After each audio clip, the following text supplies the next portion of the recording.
national unity debate. He certainly went further than the last two presidents have dared, but somehow he managed to leave everyone happy, both Federalists and Separatists. Chief Political Correspondent Jason Moskowitz now on day one of the Clinton visit. On arrival, President Clinton joked about visiting Ottawa in February. But considering his domestic troubles, even a 31-hour trip to Ottawa in February could be considered a warm holiday. The President and Hillary Clinton appeared to be genuinely dazzled by Parliament Hill's Hall of Honor. Chrétien and Clinton have a closer relationship than perhaps Chrétien would care to acknowledge. After bashing Brian Mulroney for being too close, too friendly to Ronald Reagan and George Bush, Chrétien treads carefully. But they do talk a lot on the telephone. There is an ease about their relationship that was certainly apparent in their speeches. That's the way we do things in Canada, you know. Regardless of how deep President Clinton's political troubles are at home, the Prime Minister assured him he will overcome. But among your predecessors who have addressed the Parliament of Canada during your lifetime are Harry Truman, Dwight Eisenhower, Richard Nixon, and Ronald Reagan. And they all have one thing in common. They were all elected for a second term.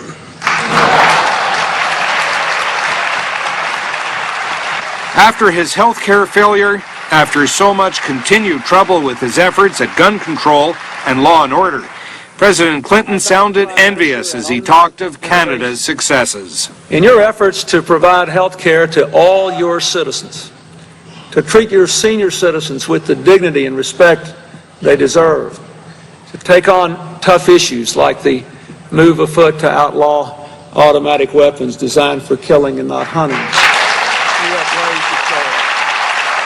On Canadian unity, he was officially not interested in taking sides, but he certainly didn't ignore the subject. In a world darkened by ethnic conflicts that literally tear nations apart, Canada has stood for all of us as a model of how people of different cultures can live and work together in peace, prosperity, and respect. All but one member of the Bloc Québécois sat out this standing ovation. Bloc members stood up when the president tried to balance the scales. Your political future is, of course, entirely for you to decide. That's what a democracy is all about. But late this afternoon, President Clinton met privately with Preston Manning and Lucien Bouchard. No cameras were permitted. The meetings lasted about 25 minutes each. As for Bouchard's sovereignist message, White House officials say President Clinton told Bouchard the United States enjoys an excellent relationship with a strong and unified Canada, but that Canada's future is best left to the Canadian people. Afterward, at a state dinner with Lucien Bouchard in attendance, President Clinton made a toast. long live Canada. Vive la Canada. A day that had begun by making history. There has never been a scene like this one. The first black president of the United States welcomed to Canada by the country's first black governor general. And there was more to it than protocol.